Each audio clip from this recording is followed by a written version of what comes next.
Grinduro arrived back in the UK at the weekend, bringing its unique mix of party and gravel racing to the Welsh Hills for their very first time.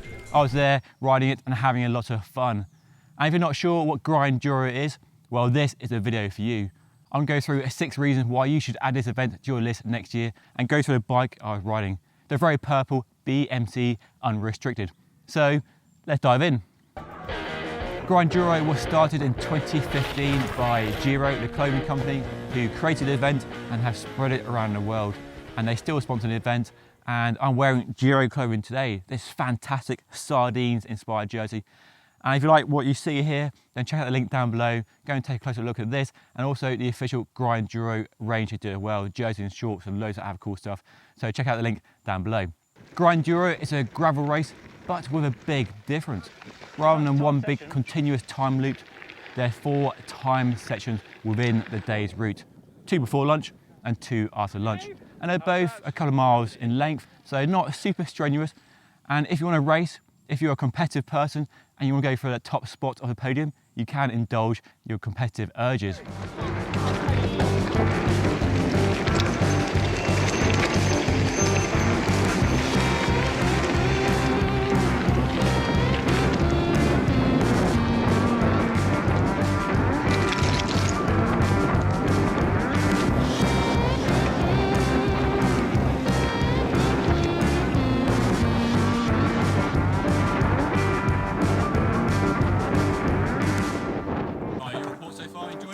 Well, apart from Dave keeping to get smaller in front of me going up hills, yeah, it's going really, really well. Yeah, really looking forward to making use of all this vertical we've gained. But yeah, great vibe, great atmosphere. Highlights, probably the first hill. Climb? Yeah, with the time section, which was fun, and then the last bit with the gully was pretty good. Hips staying in place, which is a bonus. Yeah, looking forward to it. How's day going? Yeah, grand. Yeah, needed a clean, but yeah, it's got pretty rowdy. Yeah, no, good, all positive vibes. Ready for the party tonight? That's the bit I'm looking forward to the most. Haven't partied in a year and a half, so yeah, buzzing for it. But you don't have to race, and that's the beauty of this event. You can ignore the time sections and just ride around and have a lot of fun. That brings me on to the next point of this event. It's all about having fun. The party to race ratio is a key element of this event, and I really urge people to have fun. It's a sociable event. You ride with your mates, lots of banter, a few beers in the evening, just putting the fun back into riding. The terrain, the landscape is the star of the show, and this is a worldwide global series. It started in California, it's now in Japan, Switzerland, Australia and Canada, and it first arrived in the UK in Scotland on the stunning Isle of Arran. I was there for the first year. If you were there, you remember how much it rained, but a very good course, a stunning location. But this year it arrived in Wales for the first time, the Welsh Hills, the perfect venue for a gravel event like this. A real mix of fast, swooping gravel roads and then super rocky, super techy descents to really test your all-round bike handling skills, as well as fitness, stamina and endurance as well.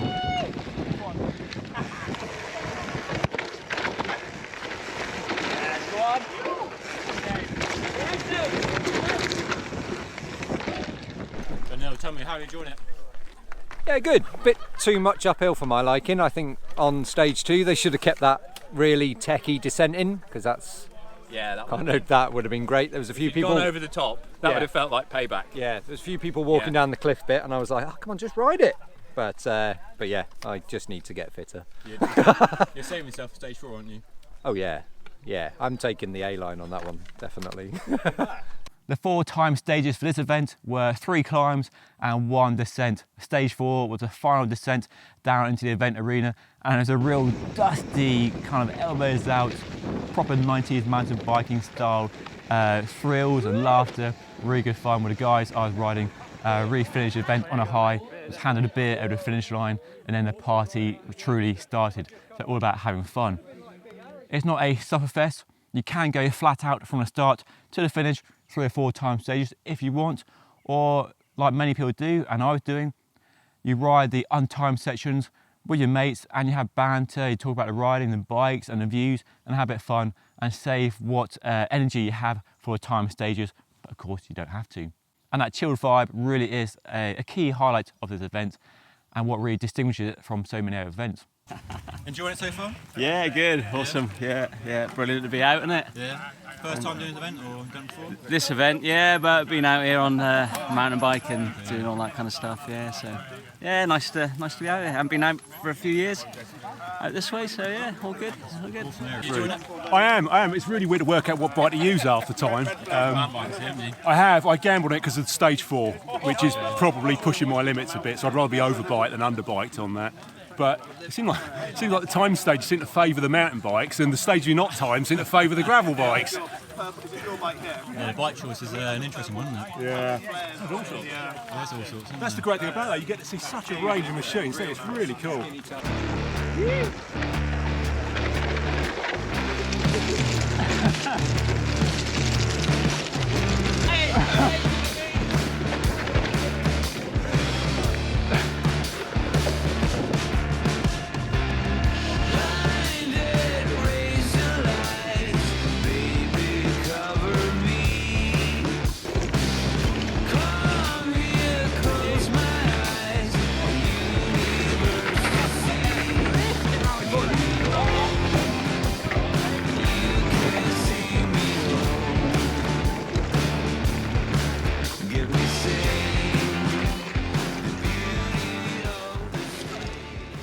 The other great thing about Grinduro, especially because every course venue is different, so Wales is different to Australia, Canada, California, so on, is there's no right or wrong bike, and that's a really exciting and interesting and fascinating aspect of the event.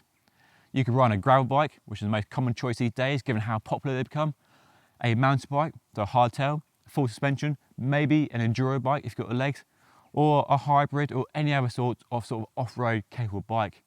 So Grinduro in Wales had a real good mix of smooth, dusty fire roads where a fast rolling setup would be good, but there are also quite a few rocky sections where you need big tyres, you need good geometry, maybe a bit of suspension if you had a mountain bike, depending on your skill level. So a real test of your kind of all-round bike handling skills and also your bike and tyre setup as well. And also gears. There were some ruddy steep climbs on this course that really needed super low gears. So while there's no right or wrong bike, let me show you the bike I was riding for this event. If there was a perfect bike, it might well be this BMC Unrestricted in a stunning ultraviolet colourway, or purple. And purple is the colour of Grinduro, so this is sort of the unofficial bike of the event. There are a few technical details that made the BMC Unrestricted so good at the weekend in Wales on a tough and punishing course for this year's Grinduro. Firstly, there's the geometry. And it takes a big inspiration from mountain bikes rather than the more road-focused gravel bikes that are more popular in the market, with a longer front centre, longer top tube, and then coupled with a very short stem and a wide flared handlebar. We also have a slacker head angle as well, so 70 degrees, which is much slacker than the 72, which is more typical on a gravel bike. And what it means is you're further behind the front wheel. So when you're coming down really steep terrain, you're not pitched over the front so much, you're much further back, and that just gives you more control. You can handle the bumps coming through the front wheel much better, and you've got much more ability to really control the bike and carve through the corners in a way it's not so easy or just kind of tricky on a steeper, shorter gravel bike that takes a bigger leaf out of the road bike geometry rulebook. So geometry works really well on this bike and a real highlight of the bike. The course was pretty bumpy at times, and I was glad of the 10mm of rear compliance from this unique bump stop at the back. So we have two rods inside here and it's a elastomer here, which allows the back wheel to move up via flex stays at the chain stays there. And you don't really notice it working so much as you don't notice the bumps coming through the back of the bike as much as they do on a normal, fixed, rigid gravel bike. So that, coupled with the big tyres at low pressures, really gives you much more seated comfort, and that really helped my back on some of the longer stages we were racing and riding as well. Wales isn't short of steep climbs and big hills and mountains, and there's one climb that we dubbed the Eagle Climb because it's so brutally steep that only 3 of us with Eagle gearing actually got up it without walking. So we had a mullet setup with a SRAM Eagle Access mountain bike rear mech and a massive, colossal fearsome 1052 cassette on the back, which gets loads of comments about the size because yes, it dwarfs the disc rotor on the back, but that 52, definitely use that quite a few times on that eagle climb. And no, I'd rather ride up a climb than walk up a climb any day of the week, and that gearing allows us to do just that. That's then joined by a SRAM red carbon fibre crankset, red levers and red brakes with a bigger 180 rotor at the front, which is another distinguishing feature of the BMC Unrestricted, fitting a bigger than the normal 160 rotor on the front. So 180 is more common on mountain bikes, and that again gives you more control on those steeper tracks you can ride on bikes, so more braking potential. It's easier one-figure braking. Tyre choice is the other interesting aspect of the event, and there's lots of chatter about tyre choices, as there are at any mountain bike or gravel event, but especially this one in Wales because nobody knew what to expect. But thankfully it was dry and it's very dusty. We had a few puddles to deal with, so not the usual rain you might expect in Wales if I'm being a bit unfair. For the event I went for a wider volume, 43mm wide Panaracer Gravel King SK tyres, and it's a good tyre for the event. So the Gravel King has been a long run tyre from Panaracer, and this version has a distinctive square blocked pattern down the middle, so plenty of braking, accelerating, traction and good rolling resistance because there's a nice smooth block tread pattern in the middle. And then longer rectangular blocks on the shoulder edges there, so when you lean the bike over the corners, you've got a bit more bite, a nice transition from the centre of the tyre to the shoulder lugs and no sketchy moments at all. So a good tyre, fast rolling, plenty of grip for the conditions we had, and running them about kind of between 25 and 30 psi, so pretty low really, but tubeless as well with some orange seal sealant in there. Had no issues with punctures or tyres at all. So the tyres, like the bike, worked just fine for me, gave me no issues at all, and I wouldn't change anything if I was doing it again. But tyre choice, like bike choice, is personal, and if you were running an event, let me know what tyres you use by leaving a comment down below. Grinduro is now a worldwide global event. It first started in Quincy in California by Giro, the founders of the event, back in 2015, and has spread around the world. I can definitely see the format expanding around the UK and the world. I love to see other event organisers being inspired by this format because it's such a good mix of fun, of racing, of laid back, chilled vibes, but also serious competitive action if you want it. And it brings together so many different people from different backgrounds. Now, people who are used to racing and super serious and are all about results from the training they do, but people who don't race, just ride for fun, take it much more easily, enjoy the views, have it banter with their mates, aren't interested in racing, but want to have a fun time. And it really brings together people from those different backgrounds into one place in a fantastic melting pot of kind of racing and chilled vibes, and it just works so well. It's a really nice event, and yeah, it's definitely worth doing. I mean, you've got to try the event. It's so much fun. How was it? That second half, whole course was great. A bit too much hill climbing for my liking, but that last stage made up for it. Just proper loose, like all four of us flying down at Mach 10. Oh, it's just brilliant. So good. Oh yeah, completely. Yeah, made a bit of a wrong turn, but yeah, made up for it on the rest. We did A and B. Yeah, just made up for it on the rest of it and just got proper loose on the A line and just was like, yeah, it's so cool.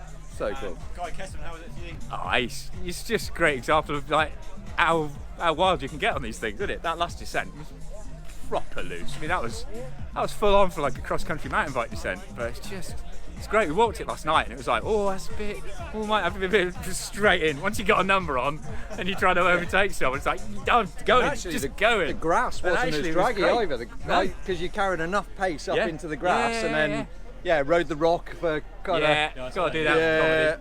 Yeah. And then it was just like, mint. I hope the photographer was on that. Great riding with you, Dave. Yeah, it was. Brilliant ride. Sweet riding with you.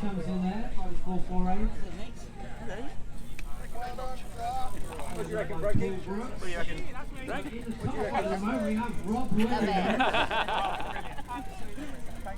That is all for now.